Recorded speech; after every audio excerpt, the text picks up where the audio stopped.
లేని కేసుల్ని లేనివి ఉన్నవి ఆపాదిస్తూ పెట్టి మేము హింసించడమైంది చేయండి, న్యాయస్థానంలో తెలుసుకుంటాం.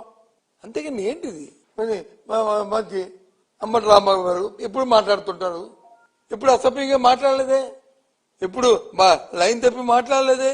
ఆయన్ని అక్కడ ఉన్న ఎదురున్న వ్యక్తులు వచ్చి ఆయన తిడితే, ఆయన దుర్భాషలాడితే ఆయనే మానవుడే కదా, ఆయన దాన్ని రియాక్ట్ అయ్యాడు.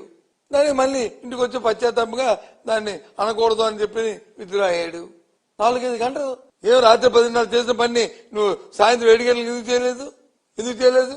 ఒకరోజులో ఏమైనా జరగకూడదు జరిగి ఏమైనా ఇబ్బంది పడితే తిరిగి పైకి వచ్చి ఆ కేంద్ర మంత్రి అంటాడు చూస్తారు తడాక. ఏంటి చూస్తారు తడాక?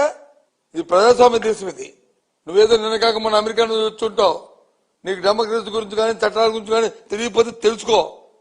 భగవంతుడు నీకు అవకాశం ఇచ్చాడు, నీ ముఖ్యమంత్రి నీకు అవకాశం ఇచ్చాడు, కేంద్ర మంత్రిగా చేశాడు. అంతేగాని పౌరుషం మాటలు పనికిరావు. ఆ మాట ఉట్టిపోవు. ఒక నోటి స్వల్ప మాట ఆడితే, ఒక పౌరుషం మాట ఆడితే ఆ మాటతో ప్రతిఫలం అనుభవిస్తారు. ఏంటి తెలియజేస్తారు? అర్థం అవట్లే.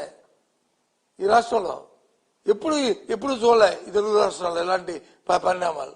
అందులో మా ఆంధ్ర రాష్ట్రంలో అయితే ఇంకా జాగ్రత్తగా ఇంకా ఉంటాం.